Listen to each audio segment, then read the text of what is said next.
यासीन मलिकला अटक केल्याचे पडसाद काश्मीरची राजधानी श्रीनगरमध्येही उमटले। श्रीनगरमधील मैसुमा परिसरातील व्यापारी आणि दुकानदारांनी बंद पुकारलाय, तर अनेक भागातील दुकानं बंद ठेवण्यात आल्याचं चित्र या ठिकाणी बघायला मिळतंय।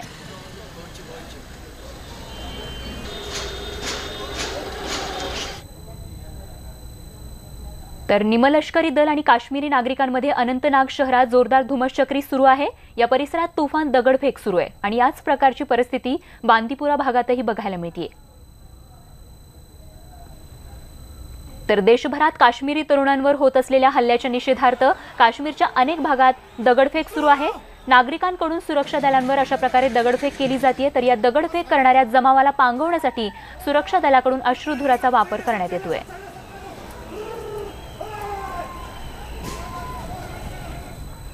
पुलवामा इथे सीआरपीएफ जवानांवर झालेल्या दहशतवादी हल्ल्यापूर्वीचा काही वेळ आधीचा एक व्हिडिओ समोर आलाय। सुखजिंदर सिंग असं जवानाचं नाव असून त्यांनी हा व्हिडिओ आपल्या पत्नीला पाठवला होता आणि धक्कादायक बाब म्हणजे यानंतर काही वेळानंतरच या बसवर दहशतवाद्यांनी हल्ला केला, ज्यामध्ये 40हून अधिक जवान शहीद झाले।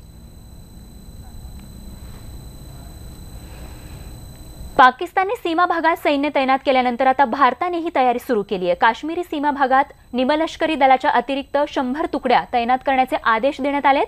केंद्रीय निमलष्करी दलाच्या 45 तर सीमा सुरक्षा दलाच्या 35 तुकड्यांसह आणखी 20 तुकड्या देखील या ठिकाणी तैनात करण्याचे आदेश गृह मंत्रालयाने दिले आहेत। पुलवामा इथल्या दहशतवादी हल्ल्यानंतर भारत आणि पाकिस्तानमध्ये आजवरची सर्वात मोठी तणावाची परिस्थिती निर्माण झाली आहे। भारत यावेळी काहीतरी मोठं पाऊल उचलण्याचा विचार करतोय असा दावा अमेरिकेचे अध्यक्ष डोनाल्ड ट्रम्प यांनी केलाय। जम्मू काश्मीरमधील पुलवामा हल्ल्याबद्दल विचारलेल्या प्रश्नाला उत्तर देताना ट्रम्प बोलत होते, तर भारताने या हल्ल्यात जवळपास 50 जवान गमावले आहेत, त्यामुळे भारतीयांच्या भावना आम्ही समजू शकतो असं त्यांनी म्हटलंय। तर अमेरिकेची याआधीची सरकारं पाकिस्तानला दरवर्षी 93 अब्ज रुपये इतकं आर्थिक सहाय्य करत होती।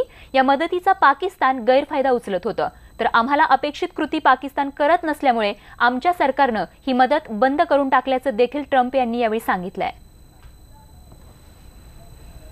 पाकिस्तानकडून कुरघोडीत थांबत नसल्यानं नाईलाजास्तव पाणी रोखण्याचं पाऊल उचलत असल्याचं केंद्रीय जलसंपदा मंत्री नितीन गडकरी यांनी सांगितलंय। असं असलं तरी पाकिस्तानची प्रत्यक्ष पाणी कोंडी होण्यासाठी 6 वर्षांचा कालावधी लागणार आहे। पर पाकिस्तान ये सौहार्द भी गायब हो गया।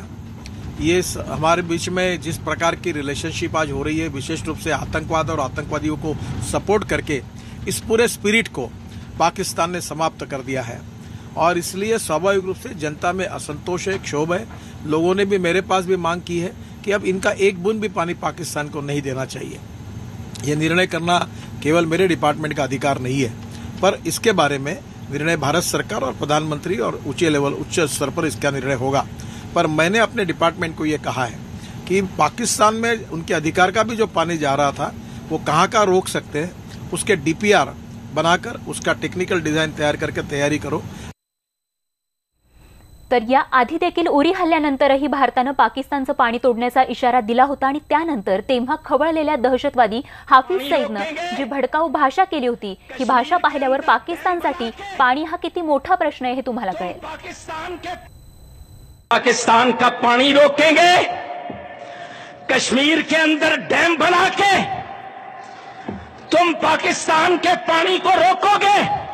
पाकिस्तान की ज़राअत सनत का खात्मा करके, पाकिस्तान की मईशत तबाह करके, सी पैक के मंसूबे नाकाम करने के लिए तू बड़के मारेगा और तू चाहेगा हम चुप रहे। सुन, अगर तू पानी बंद करेगा इंशाअल्लाह हम तेरी सांस बंद करेंगे, इन दरियाओं में फिर खून बहेगा।